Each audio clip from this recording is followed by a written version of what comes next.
Voilà, Made in Israël, joli jeu de mots évidemment, organisé par le ministère des Affaires étrangères israélien. On va en parler avec notre invité justement, Michal Gourarié, qui est avec nous et qui est directrice des affaires économiques au ministère des Affaires étrangères, notamment pour la zone Afrique. Pas seulement, mais notamment. Bonjour à vous, Michal Gourarié, merci d'être avec nous. Dites-nous pourquoi vous avez décidé de vous intéresser plus précisément aujourd'hui à cette Afrique francophone pour ces start-up médicales. Alors, bonsoir, merci. Oui, je suis responsable de promouvoir les relations économiques avec l'Afrique au ministère des Affaires étrangères.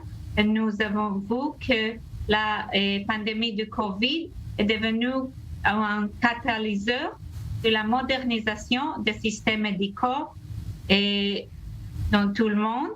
Et en Afrique, plusieurs pays francophones investissent dans ce domaine, dans le Sénégal, la Côte d'Ivoire, le Togo, etc. Le ministère des Affaires étrangères est présent sur le terrain à travers ses ambassades et dirige les relations économiques avec ces pays.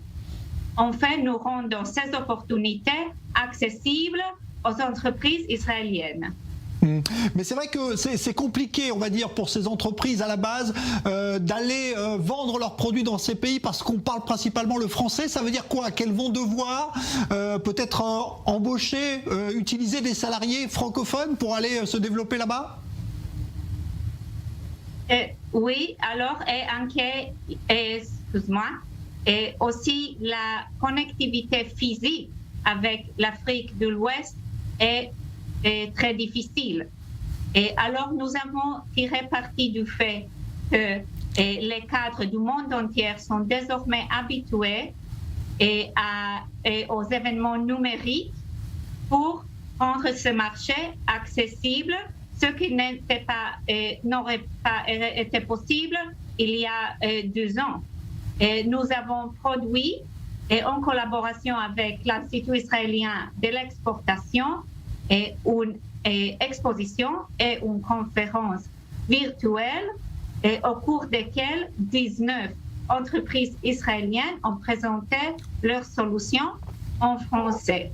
Environ 130 cadres de 12 pays africains ont participé à l'événement et déjà des dizaines de rendez-vous B2B virtuels ont eu lieu. Alors, quels sont les produits justement qui intéressent le plus les pays d'Afrique? Ces produits israéliens, on a vu des exemples, et qu'est-ce qui les intéresse le plus?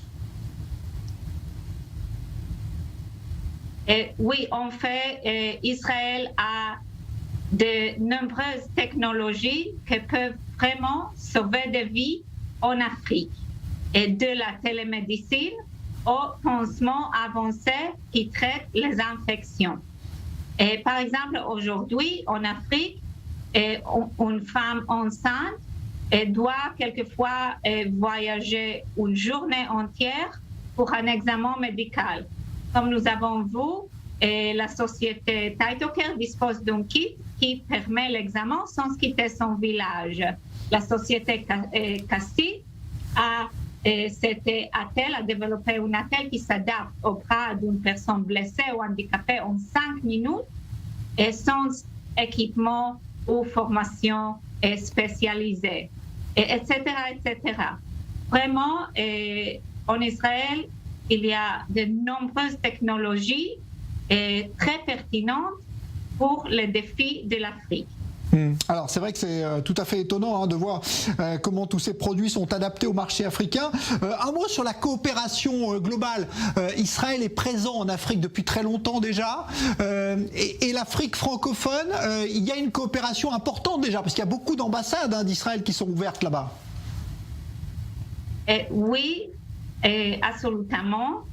Et aussi au niveau gouvernemental, Machav, la division de la coopération au développement du ministère des Affaires étrangères a formé au cours des années plus de 500 professionnels médicaux d'Afrique pendant la pandémie de Covid, nous avons envoyé des fournitures et mené des dialogues sur les meilleures pratiques avec plusieurs pays africains en collaboration avec le ministère de la Santé.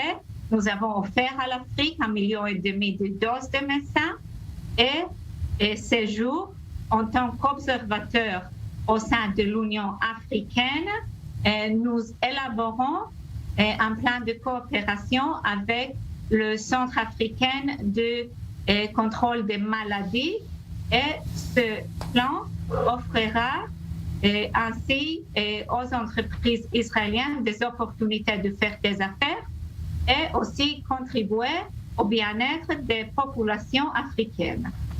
Eh ben merci pour cet exposé en français en plus. Bravo pour votre français parce que c'est pas facile. Michal Gourarié, je rappelle que vous êtes la directrice des affaires économiques du ministère des Affaires étrangères israélien pour la zone Afrique notamment. Merci beaucoup d'avoir répondu en français à nos questions.